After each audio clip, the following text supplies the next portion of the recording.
The Lorax.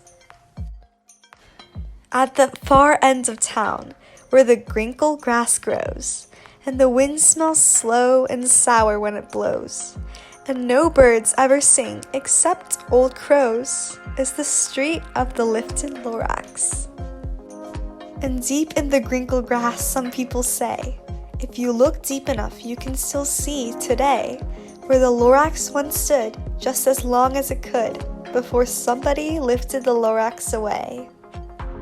What was the Lorax, and why was it there? And why was it lifted and taken somewhere from the far end of town where the grinkle grass grows? The old oncer still lives here. Ask him, he knows. You won't see the onceler, don't knock at his door. He stays in his lurkin on top of his store. He lurks in his lurkin, cold under the roof, where he makes his own clothes out of myth-muffled moof.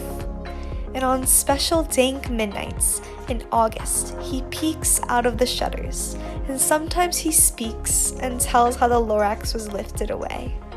He'll tell you, perhaps, if you're willing to pay. On the end of a rope, he lets down a tin pail, and you have to toss in 15 cents and a nail, and the shell of a great-great-great-grandfather snail. Then he pulls up the pail, makes a most careful count to see if you've paid him the proper amount. Then he hides what you paid him away in his snub, his secret strange hole in his groovyless glove. Then he grunts, I will call you by whisper my phone, for the secrets I tell are for your ears alone. Slump! Down slups the whisper my phone to your ear, and the old onceler's whispers are not very clear, for they have to come down through a snurgly hose, and he sounds as if he had smallish bees up his nose. Now I'll tell you, he says, with his teeth sounding gray, how the Lorax got lifted and taken away. It all started way back, such a long, long time back.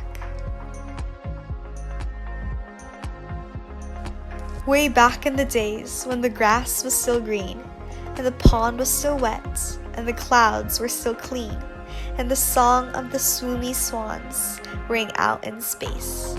One morning I came to this glorious place, and I first saw the trees, the truffula trees, the bright colored tufts of the truffula trees, mile after mile in the fresh morning breeze. And under the trees I saw brown barbaloots frisking about in their barbaloot suits as they played in the shade and ate truffula fruits.